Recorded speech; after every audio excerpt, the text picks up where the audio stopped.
साथ हमें मोहम्मद उस्मान ने भी ज्वाइन किया, स्ट्रेंथ लिफ्टिंग टीम के कैप्टन हैं जी। अस्सलाम वालेकुम, welcome to the show. Congratulations आपको। सबसे पहले तो उस्मान बीइंग अ कैप्टन एक बहुत बड़ी रिस्पॉन्सिबिलिटी भी होती है ये, तो कैसा फील कर रहे हैं ये पाकिस्तान के लिए जीत कर?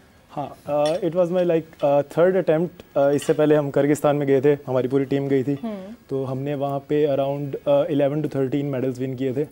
तो मैंने ब्रॉन्ज मेडल विन किया था, तब मैं अपने इंडियन कॉन्टेस्टेंट से हार गया था। अच्छा। फिर उसके बाद हमारा नेक्स्ट कंपटीशन हुआ, वो नेपाल में था। वहाँ पे हम 3 लोग गए थे, हमारे कोच वो किसी इशू की वजह से नहीं जा सके, तो वहाँ पे भी मैंने ब्रॉन्ज मेडल विन किया। तो वो it was more like personal to me कि अब मुझे लाइक करियर 15 ईयर्स का करियर है, उसमें 2 इंटरनेशनल ब्रॉन्ज मेडल हैं और वो भी मैं किन से हार रहा हूँ। तो ये मेरे लिए मतलब अब प्रायोरिटी की बात थी कि मुझे फिर उसके बाद दोबारा सर मैंने तो लाइक थोड़ा सा गिव अप किया था कि मैंने नहीं करना। तो सर ने मुझे उसके बाद इनकरेज किया कि नहीं, ट्रेनिंग करो, एक और अटेम्प्ट करो, तो हो सकता है कुछ बेहतर हो। अच्छा, आपकी जर्नी कैसी थी? मतलब किस एज में स्टार्ट की और सोचा आपने कि yes I can do that? तो मतलब कैसे आना हुआ इस फील्ड में? मैं हमारे कॉलेज सेक्टर में, यूनिवर्सिटी सेक्टर में स्पोर्ट्स बेस पे एडमिशंस होते हैं। तो बस मेरा एक पहले एजुकेशन का स्टांस था कि मैंने अपनी हायर एजुकेशन लेनी है। उसमें मैंने मैट्रिक में था जब मैंने वेट लिफ्टिंग स्टार्ट की थी। वेट लिफ्टिंग करियर मेरा वेट लिफ्टिंग से स्टार्ट था। तो उसके बाद फिर कॉलेज में, उसके बाद फिर यूनिवर्सिटी, फिर उसके बाद पाकिस्तान का करियर, एक step by step. Struggles face की कि बस इजी था, सब कुछ प्लेट में रख के मिल गया? काफ़ी मुश्किल था, हेक्टिक था। आप ऐसी फैमिली से बिलोंग करते हुए जहाँ पे लाइक सिर्फ एक बंदा काम करने वाला है और बाकी सपोर्ट ना मिल रही है एज सच, तो फिर उसमें आपने अपना शौक भी लेके चलना है। पेरेंट्स की सपोर्ट मुझे फुल थी, अब्बू ने बहुत ज़्यादा सपोर्ट किया। तो मतलब जितने उनके रिसोर्सेज थे उन्होंने मुझे उस पर मैनेज किया। तो उन्होंने कहा कि नहीं ठीक है करो। उसमें मेरी लाइक एजुकेशन मेरी फ्री हो गई थी उसमें। तो फिर उसके बाद जब मैंने इंटरनेशनल के लिए कम्पीट करना था, तो उसमें काफ़ी ज़्यादा स्ट्रगल थी। अच्छा, बीइंग अ कैप्टन काफ़ी डिफरेंट होता है, प्रेशर बहुत होता है, तो कैसे सारा कुछ मैनेज करते हैं आप? हाँ, हमारा स्टार्टिंग में जब हमारा टूर था ये, इसमें जब स्टार्टिंग में लेके जाना था तो हमारे पहले टिकट्स का इशू आया सबसे पहले। तो ये मेरे 2 जो टीम मेंबर थे ये एक दिन पहले चले गए वहाँ से। फिर उससे अगले दिन मैं गया, तो फिर कोऑर्डिनेट कर रहे थे हम लोग। जब एंड तक जो ऑस्किमोन उनकी सिटी थी वहाँ पे जो हमने कम्पीट करना था, तो वो एक तो ट्रैवल बहुत ज़्यादा था, ट्रैवल ने हमारे लिए बड़ा हेक्टिक किया। फिर वहाँ पे जाके इंडिया अपने लाइक एक कैटेगरी में 3 से 4 लोग लाजमी पार्टिसिपेट करवाएगा। तो उनकी कोशिश ये होती है कि हम पोडियम पे हमारे पहले अपने 3 कंटेस्टेंट हों।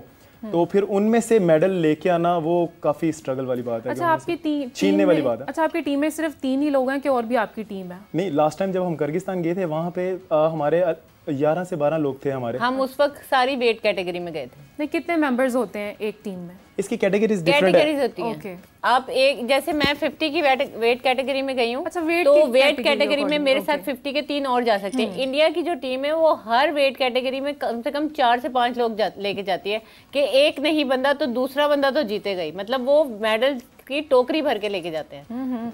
अच्छा, कोच का कितना सपोर्ट होता है? अब ये नहीं कि वो साथ बैठे हैं तो आप तारीफें करें, जरा खुल के बताएं। नहीं, वहाँ पे ना एक्चुअल में हमारा जो क्लब है ना हमारा, वो ऐसे ओपन क्लब है। हाँ। तो वहाँ पे जैसे आज बारिश हुई है ना, तो वो क्लब में हम ट्रेनिंग नहीं कर सकते हैं। तो मैं इनको लाइक अपना जब जो अपनी ट्रेनिंग था वो चेक करवाने आता था, फिर बीच में मिस भी हो जाती थी, मैं रेगुलर नहीं आ पाता था।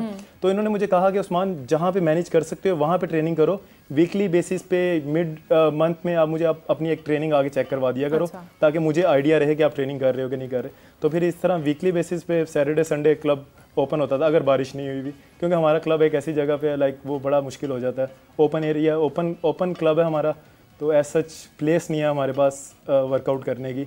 अच्छा, कैप्टन का ना एक बहुत इंपॉर्टेंट और अहम काइंड ऑफ अ रोल होता है जो पूरी टीम को मोटिवेट करता है, साथ लेके चलता है। तो आप कैसे मैनेज करते हैं अपनी? अब वो मेरे लिए ये प्रॉब्लम थी कि हमारे कोच नहीं थे। मरियम ने कुछ इशारा किया, मरियम क्या वो सिचुएशन ये थी कि उसकी सिचुएशन ये थी कि कोच नहीं थे। वो कोच वाला काम भी मुझे करना पड़ रहा था। वो मेरे खुद के लिए भी मुझे करना पड़ रहा था, वो फिर इनके लिए भी करना। लिफ्ट आपने लिखवानी है, आपने अपने ओपोनेंट्स का टोटल देखना है कि उन्होंने सेकंड लिफ्ट कौन सी ली हुई है, फिर आपने उसको मार्जिन रखना होता है, उसमें से आपने लिफ्ट क्वालिफाई भी करनी है कि आप पहली लिफ्ट ज्यादा लेके हम डिस्क्वालीफाई नहीं हो सकते। तो वो लिफ्ट के साथ लिफ्ट लेके चलना पड़ता है। तो वो मुझे ज्यादा इसलिए फील हो रहा था कि अगर मेरे कंपटीशन में भी ऐसा हुआ कि एक जो मेरा फर्स्ट था इंक्लाइन बेंच वाला, वहाँ पे मुझे कोच की बहुत ज़रूरत थी, क्योंकि वो सारी कैलकुलेशन की गेम थी।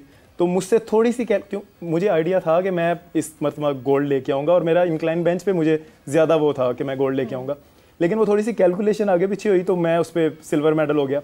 फिर जो नेक्स्ट था वो जो इंडियन कंपोनेंट था उसको मैंने लीड दी बाइसेप्स कर्ल पे, तो उसने इंडिया फोन मिलाया हुआ था और वो बता रहा था कि उस्मान ने मुझे 12 kg की लीड दी हुई है। अच्छा। तो जो पहले उसने मेरे साथ किया था कैलकुलेशन वाला, फिर मैं भी अपने पास मोबाइल लेके बैठ गया कि अगर वो लिफ्ट ये वाली लेगा तो मुझे कितनी लेनी है, तो मुझे अपनी लिफ्ट्स वहाँ पे सक्सेसफुल करना ज़्यादा ज़रूरी था। तो वो बड़ा मुश्किल है एथलीट के लिए, चाहे आप जितने मर्जी एलीट लेवल पे हो, आपको कोच की जरूरत है। हाँ, मतलब obviously this is a tough job. Coach Ronaldo का भी है, कोच मेसी का भी है। टाइम उस वक्त बहुत जरूरत पड़ती है क्योंकि सर जो है वो यहाँ तो मोटिवेट करते ही करते हैं, और उस वक्त तो जब आप खेल रहे हो इंटरनेशनल लेवल पे किसी को भी, सिंगल पर्सन को भी लेट डाउन नहीं होने देते। मतलब यू कैन डू इट, आप कर सकते हैं। अच्छा। और एज अ कैप्टन जो है वो उस्मान का देखा जाए तो हमें पिछली दफ़ा भी उस्मान बहुत अच्छी तरह गाइड करते रहे, मतलब ये करना है, ऐसे करना है। और इस दफ़ा भी हम टीम मेंबर्स तो कम थे, मतलब लेकिन इसने हमें बहुत अच्छी तरह से गाइड किया कि हमने गेम कैसे करनी है, गेम से पहले क्या खाना है, गेम के बाद क्या खाना है, कितनी देर तक आपने स्टमक खाली रखना है, और लिफ्ट पहली कौन सी लेनी है, पिछले कंपोनेंट्स की लिफ्ट्स को देख लेना, और यू कैन डू इट। नहीं भी कर पा रहे होते, नहीं आप कर सकते हैं, आप कर सकते हैं। मतलब यही ऑब्वियसली मोटिवेशन चाहिए होती है कैप्टन की तरफ से। और इसका गेम तो सबसे पहले था क्योंकि ये सीनियर्स में आता था, हम मास्टर्स में थे, तो इसने अपना तो खेला ही खेला, फिर हमें भी खिलवाया, तो he is good. Well that's great. और ये सारी जो बातें थी ना इसकी शक्ल में हमें नजर आ रही थी कि सर इसके अंदर बोल रहे हैं। अच्छा अकील साहब, लास्टली मैं आपसे ये जानना चाहूँगी कि मैं चाहूँगी कि आप गवर्नमेंट को कोई मैसेज दें कि आपको फैसिलिटेट करें, सपोर्ट करें, तो क्या कहना चाहेंगे लास्टली? अभी कायदे-ए-आज़म गेम हो रही है पाकिस्तान में, तो मेरी कोई ख्वाहिश है कि हमारी गेम को इंक्लूड किया जाए ताकि इसका स्टैंडर्ड और मज़ीद बढ़ सके। अच्छा मरियम, आप क्या मैसेज देना चाहेंगी? मैं अपने सर के साथ ही मुत्तफिक हूँ, और बाकी देखें कोई, अब आप देख लो, मैं ये बात नहीं कर रही कि आपको कोई एथलीट जो है वो इंटरनेशनल जाके मेडल नहीं ला रहा है, तो हम भी तो इंटरनेशनल जाके मेडल ला रहे हैं ना, तो क्यों ना हमारी गेम पे ही फोकस कर लिया जाए, हमें थोड़ा सा और ट्रेन कर दिया जाए। देखें अगर आप इंटरनेशनल कंपटीशन कर रहे होते हैं ना और खेल रहे होते हैं, आपको पता होता है इंटरनेशनल लेवल पे किस लोग का बंदा आपको मिलेगा, किस तरह का बंदा आपको खेलने में मिलेगा। तो हम हर साल जा रहे हैं और हर साल मेडल ला रहे हैं, तो क्यों ना हमें भी इंक्लूड करके हमें भी आगे लेके जाया जाए। जी उस्मान, आप क्या कहना चाहेंगे? जो इस गेम का जो ओरिजिन है ना वो इंडिया का है। 2004 में स्टैब्लिश हुई थी वर्ल्ड स्ट्रेंथ लिफ्टिंग फेडरेशन, जो इंडिया से बिलोंग करती है। तो हमारी जो स्ट्रेंथ लिफ्टिंग फेडरेशन स्टैब्लिश हुई है वो 2018 में हुई है।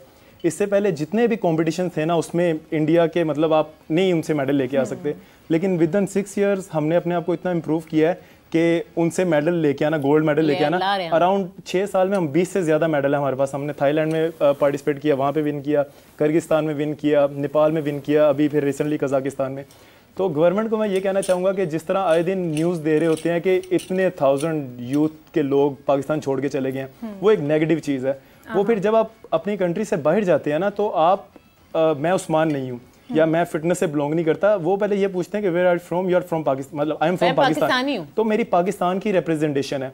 तो जहाँ पे हम एक सॉफ्ट इमेज लेके जा रहे हैं पाकिस्तान का और वहाँ से मेडल लेके आ रहे हैं और अपनी कंट्री को रिकग्नाइज करवा रहे हैं इंटरनेशनल लेवल पे, तो अगर हमें इनकरेज नहीं करेंगे तो फ्यूचर में फिर मैं भी कहीं किसी दूसरी कंट्री में बैठा कुछ कर रहा हूँगा।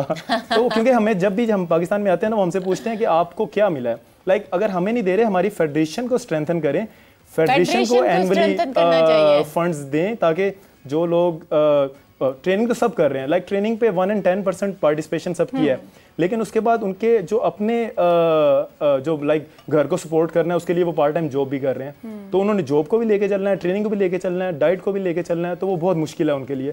तो अगर फेडरेशन को हमारे स्ट्रेंथन करेंगे, जैसे इंडियन फेडरेशन है वो ज़्यादा डेवलप है, अगर हम डेवलप होंगे, जितने मेडल है उनके पास हम ले आएंगे नेक्स्ट टाइम।